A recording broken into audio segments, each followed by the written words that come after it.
An ice wall, Nicholas. You are building a wall of ice to keep warm? Just the shovels and the buckets, Elliot. Elliot's mocking question hung in the air long after Nicholas left the store, and outside on the packed snow, townsfolk already gathered to shake their heads. Nicholas Kane walked through the snow with his load of tools, and the town watched him the way people watch a man who has stopped making sense. By the time he reached his cabin above the valley, the morning cold had deepened, and his dog Rhyme rose from the porch to follow him. They've never felt a wall of moving air at 40 below. Rhyme sat in the snow and watched, head tilting, as his master began to dig a trench that made no sense to anyone but Nicholas. He poured bucket after bucket of water into the frozen earth, and the water spread thin before the cold seized it almost instantly.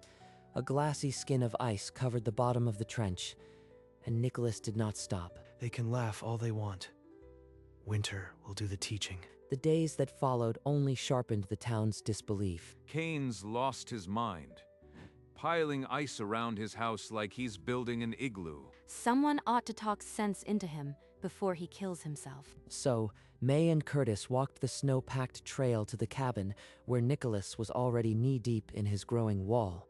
They'll see soon enough. Winter will prove it. After they left shaking their heads, Nicholas worked into the dark, piling snow against the ice and pouring more water over it. Lena used to say the moving air was the killer, not the cold. He could still hear her cough echoing through the cabin 2 winters ago. Rhyme pressed close, and Nicholas touched the dog's fur without looking, as if grounding himself in the moment. I am not building a monument to winter. I am building a place it can't enter. He packed snow tight against the ice, layer upon layer, until the wall grew wide and solid. Arctic hunters knew it centuries ago. Still air trapped by ice is the strongest insulation. The draft by the door is gone. The wall is already swallowing the wind. But the town needed a mark they could see, something that would make them remember. He painted a wide red arrow across the glassy ice, pointing inward toward the cabin. Storms coming in fast. By nightfall, that fool's ice wall will be rubble. Nicholas felt the wind shift, cold and searching, but the wall did not tremble. Let the storm do its worst. There is no crack wide enough for it to find. Inside the cabin, the stove burned low, but the air stayed warm and still. Hours away, the storm gathered, and the red arrow waited, a promise written in ice. The blizzard slammed into the valley after dusk, a wall of moving snow that erased the mountains and turned the air to a howling darkness. Outside the wind screams, but inside the air is still. Not a single draft finds its way through. Inside, the stove cast a steady glow, and the air held its warmth as though the storm were miles away. Nicholas listened to the wind batter the ice wall, but the only draft he felt was the memory of Lena shivering in the cold. The ice wall creaked and groaned under the weight of the wind, but each layer held firm, the packed snow sealing every crack. By morning, the valley lay quiet under a pale sun, and the damage was plain. Storm tore clean through the roof. How's that wall of his still standing? I rode past Kane's cabin this morning.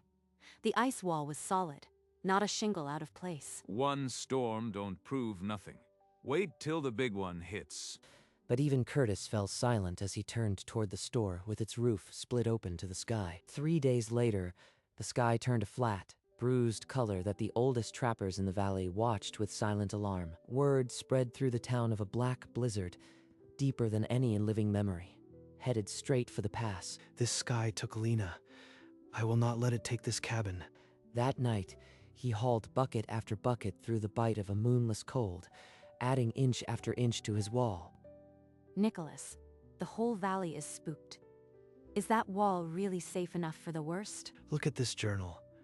Arctic hunters knew the still air trapped inside ice was what kept them alive. But that's the far north. We're not. The principle holds anywhere. Still air doesn't steal heat. A wall of ice don't make sense, Kane. Ice is cold. But it keeps the wind from stealing your heat. That's all that matters.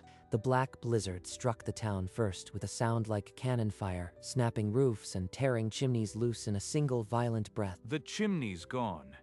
The whole thing's coming down on us. Inside his store, Elliot pressed his back against the door as the shutters tore away and the walls began to groan. This place won't hold. We'll freeze solid if we stay here. Kane's cabin. We mocked him. But it's the only building that didn't buckle. They found each other in the howling white, and with no other choice, they started the brutal trudge toward the distant warm glow of the ice-walled cabin. Shapes in the snow. 3 of them, crawling toward my wall like ghosts that haven't learned they're dead. If I break the wall to let them in, the wind will find every seam I sealed. Through the blizzard, Nicholas saw 3 dark shapes struggling across the snow, still 100 yards from his wall. If they die out there, I'll have built this wall for nothing. Nicholas grabbed the axe and stepped into the storm, the wind screaming as he swung at his own wall. Get through the gap. Quick. Before every seam I ever packed rips open and we lose it all. May stumbled through the narrow gap first, then Elliot, then Curtis, their faces raw with frost and fear. Nicholas forced them toward the cabin door, then turned back and began shoving ice blocks into the breach, packing snow with numb hands. He poured water over the jagged seam, watching it freeze in seconds, but the wind screamed through every crack like a living thing. 1 more bucket, and it'll hold. It has to hold, or none of this mattered. Inside the cabin, the storm's roar dulled to a trembling pressure, and the patched wall outside shivered but stood. We would have died out there. We've still got hours of this. The wall is wounded. Save your breath and pray it holds. The fire spat and the wind clawed at the ice, but the dark cabin held its breath, and for now, the wall held against the fury outside. Inside, the silence pressed harder than the storm outside. No one could lift their eyes. Kane, I called you a fool, yet you tore your wall open for us. We mocked every bucket of water. Now we're alive because of it. Curtis didn't speak. He stared into the stove as if searching for an answer in the flames. 2 winters ago, my wife froze to death in this cabin. The cold didn't take her, the draft did. I built this wall so the wind could never steal another breath from this house. All the jokes we made, and he was carrying this. Rhyme nuzzled Nicholas's hand. The wind and the dog's soft whine filled the silence. The red arrow doesn't mark cold, it marks the warm side. Lena would have understood. Outside, the storm screamed. Inside, the silence was no longer shame. It was a shared wound beginning to close. A sudden crack split the air, louder than anything the storm had thrown. The wall shivered but did not break. That crack means the wind found a seam. If we don't seal it now, the wall could shatter. Curtis shoved his scarred hands into the gap, packing snow with his fists while Nicholas poured water that froze instantly over the wound. It's not the ice that insulates. It's the still air trapped inside. A wall of air, that's what keeps us warm. So all that ice is just a cage for air? Why not just build a wall of snow? Snow crushes under wind. Ice holds shape. Together, they trap the air that stops the cold. In the flicker of the stove, they passed dried meat and coffee, a meal that tasted nothing like the mockery they'd once shared. You've been carrying Lena's ghost and all our ridicule. How do you stand it? Because the cold doesn't care about your pain. It will take you anyway. I'd rather fight. They ate in silence, but it was no longer heavy. Each crack that held outside felt like a small victory shared among them all. Sometime before dawn, the screaming wind fell to a low moan, and then to nothing. Nicholas pushed open the cabin door and stepped into a silence so complete it felt like a held breath. The ice wall stood solid, gleaming under the pale light, the red arrow untouched and vivid. But when they looked down toward the valley, the silence turned dark. The store, the church. Half the roofs are gone. How did anything survive? You were right, Kane. Every layer, every bucket. You were right. I didn't want to be right. I just wanted the wind to stop for Lena. I've built walls of stone that fell in this storm. You built ice, and it held. They stood together at the edge of the ice, staring at the broken town below, and for the first time, the 4 of them were not enemies of the cold. The red arrow still pointed inward, toward what was warm, and the winter that had broken the valley had not broken him. Word spread fast through the ruins. By noon, a trembling crowd of survivors gathered around the wall they had called Madness. Nicholas stepped up onto the snowbank. and the murmuring stopped. This red arrow points to the warm side. The ice shields us from the wind, not from heat. But ice is the coldest thing there is. How can it keep anything warm? He opened his journal and held up the page of igloo diagrams he had studied for weeks. Ice is a solid barrier against moving air. With packed snow, it traps still air that holds your body heat. That's insulation. He turned to a page showing cross-sections of layered ice and snow, with arrows pointing inward to the warm pocket. Hands that had once mocked him now reached out to shake his. Show us how to build them.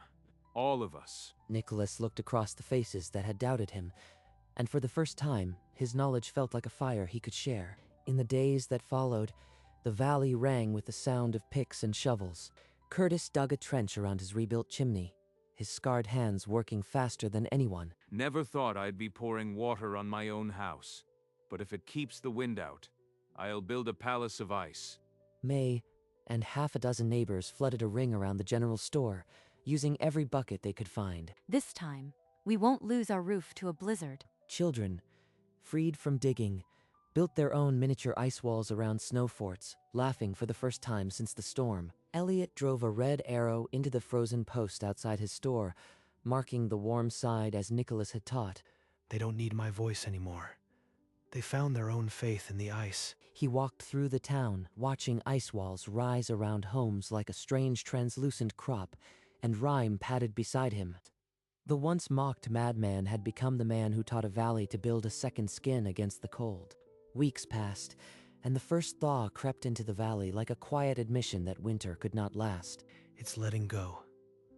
The wall I built to stop the cold is melting from the edges in. He reached out and touched the fading red arrow, the paint soft and cold under his fingers. Lena would have liked this moment. The ice leaving on its own terms after it had done its work. Rhyme pressed his nose into Nicholas's palm, whining softly as if he understood. It worked, Rhyme. I kept them warm. For a long moment, he simply stood there, letting the sun warm his face and the grief settle into something quieter. Then he turned and walked back inside, leaving the melting wall to its slow unraveling. The wall will be gone by summer, but the town will remember. That's enough. Spring had come, and the man who built an ice wall to keep warm had finally allowed himself to be warmed by something else. On a bright spring morning, Nicholas carried a bucket of red paint and a brush to the sturdy post by his door. He painted a wide red arrow pointing inward, just like the one that had stood in ice. This one won't melt. The lesson stays. When he stepped back, the arrow on the post faced the cabin like a permanent eye. Across the valley, other posts carried the same mark, a quiet thread connecting every home that had learned. Rhyme bounded through the melting snow, barking at the arrow that would never fade. Lena would see this and know. I didn't let the wind win. The red arrow, born in ice, now carved in wood, would outlast any winter. Nicholas Kane, once a fool in their eyes, stood beside the mark, a quiet guardian of the valley's hardest truth, and the arrow pointed inward, toward warmth, as it always would. Summer came to the valley, and the dark memory of the blizzard softened under green hills and warm breezes. Nicholas sat on the porch, Rhyme at his feet, watching the sun drop slowly behind the mountains. A year ago, I was shoving buckets through the dark while the town laughed. Now they wave. The red arrow on the post stood sharp and clear, a mark that needed no ice to carry its meaning. In the town, every store and home now carried the same arrow, a quiet signature of a lesson learned in ice. Elliot lifted a hand from his repaired storefront, and Nicholas nodded back, the old scorn long gone. Lena would be glad. Not that they believe me, but that they don't have to shiver anymore. He let out a breath he hadn't realized he'd been holding since the day the blizzard came. The arrow caught the last light of the day, a quiet sentinel that would outlast every season. And in a valley once buried in ice, a simple red mark kept pointing toward warmth, long after the cold forgot its name. The red arrow never asked for attention, but every pair of eyes that passed it understood. Autumn turned the valley gold, and the first frost came without menace. Nicholas stacked firewood with measured ease, no longer listening for the draft that had haunted him. The children of the valley had never known a winter without a red arrow pointing them home. In the store, Elliot still told the story to anyone new who walked through his door. The annual town meeting ended with a toast to the ice wall that saved them, and to Nicholas Kane. Nicholas accepted the words with a small nod, but his gaze drifted toward the mountains, where the first snow was falling. The arrow on his post still pointed inward, but now it pointed toward a man who had made peace with winter. The valley slept under white blankets, and the red arrows kept vigil, a simple truth carved into wood. And in the heart of that valley, a man who once flooded a moat in the dead of winter was remembered as the one who taught the cold to stay outside. Years folded into decades, and the red arrow never faded from the post by Nicholas's door. Nicholas grew gray, but his step never lost the quiet confidence of a man who had faced the worst winter. Another loyal dog, white and steady, slept at his feet, a quiet successor to the companion he had lost. The town's children, now parents themselves, taught their own sons to build ice walls when the first heavy snow came, and every wall, without fail, bore a red arrow pointing toward the warmth. I never needed them to remember my name, just the arrow. One winter evening, with a fresh storm blowing, Nicholas sat by his stove and listened to the wind die against the wall outside. The sound had become a comfort, a proof that the cold was held at bay by the wall he had built a lifetime ago. Outside, the arrow on the post stood against the snow as though it had always been there. And in the valley, where a fool's idea had become shared wisdom, the lesson outlasted the man. Written in red for all the winters to come, the red arrow became a quiet landmark, a thing that strangers asked about, and townsfolk explained with quiet pride. They told the story of a man who fought the wind not with stone or fire, but with water and stillness. Nicholas Kane's name was spoken less often as the years passed, but the arrow never needed a name to be understood. Another winter, another spring, and the old man who had carried grief into the cold finally set down his load. He was laid beside Lena on a hill that caught the dawn, and the arrow on his door was painted fresh by the town. But the lesson he left did not rest. It kept building, winter after winter, in quiet trenches all across the valley. The most powerful wall he ever built was made of knowledge, and it still stands. It stands in the memory of a red arrow, painted not on wood alone, but on the mind of a valley that learned to see the cold differently. And in that valley, now safe against the blackest storms, the wind howls and finds no weakness, because one man flooded a moat that froze and taught the cold where it was not welcome. Time blurred the sharp edges of memory, but the red arrow never softened. The cabin stood quiet, a place of pilgrimage for those who had heard the story of ice turned to armor. A young family once stopped at the arrow, and the father told his children the tale of the man who flooded a trench. In winter, the valley still raised its ice walls, and everyone bore the mark that pointed home. The wind still howled down from the pass, but it found no purchase against the still air trapped by the lessons of the past. Nicholas Kane's name had softened into legend, but the arrow kept its sharp edge, a reminder of defiance.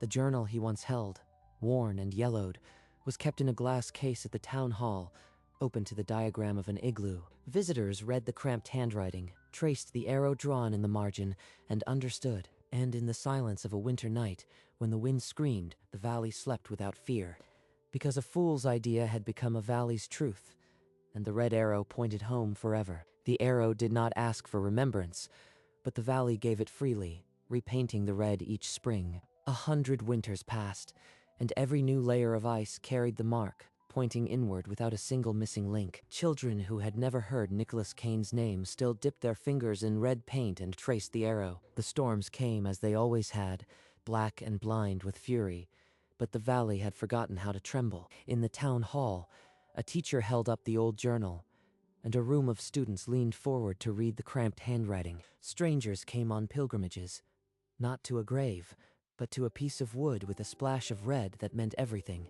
The valley's oldest resident, 90 winters deep, once said the cold had no strength where the arrow pointed, and when the harshest winter in memory tested the valley, not a single life was lost to the killing air. The wind screamed, the trees groaned, but the stillness inside the ice walls was absolute, as if the storm were shut outside the world. The ice that had once been mocked was now a sacred trust, and the red arrow pointed home forevermore. The red arrow never moved, but it drew the eye of every traveler who passed through the valley. It pointed not to a shelter of timber, but to a promise that stillness could hold back the cold. In summer, wildflowers grew around its base, but no one dared to paint it any other color. When the wind blew, the arrow seemed to cut through the cold, as if the paint itself rejected frost. Night after night, the arrow faced the cabin, a sentinel that asked no thanks. A child once asked why the arrow was red. "Because warmth has a color," the elder replied, and so the arrow stood, season after season, a simple mark that taught the valley how to endure. The cold never forgot the valley, but the valley never feared it again, and the arrow that began as a madman's dare became the valley's quietest heartbeat. It still points toward warmth, and it always will. The arrow never needed to be loud. It simply waited, and every winter the valley looked to it. Morning frost clung to its edges, but the red still glowed like an ember. From the hill where Nicholas and Lena rested, you could see the arrow, a small, fierce mark on the white valley floor. Some said the arrow was a compass for the cold, guiding it away from the heart of the home. Every winter solstice, the town gathered not at a fire, but at the arrow, to touch the paint and remember. It was not a shrine. It was a reminder that the simplest truth was often the hardest to hear. Nicholas would have smiled, not at the reverence, but at the ice walls still standing, the cabin. Now a quiet museum of his life, held no ghost, only a journal and a bucket, and the arrow outside kept its vigil, as if the man himself had never stopped pouring water into the trench. Red arrow, warm side, always.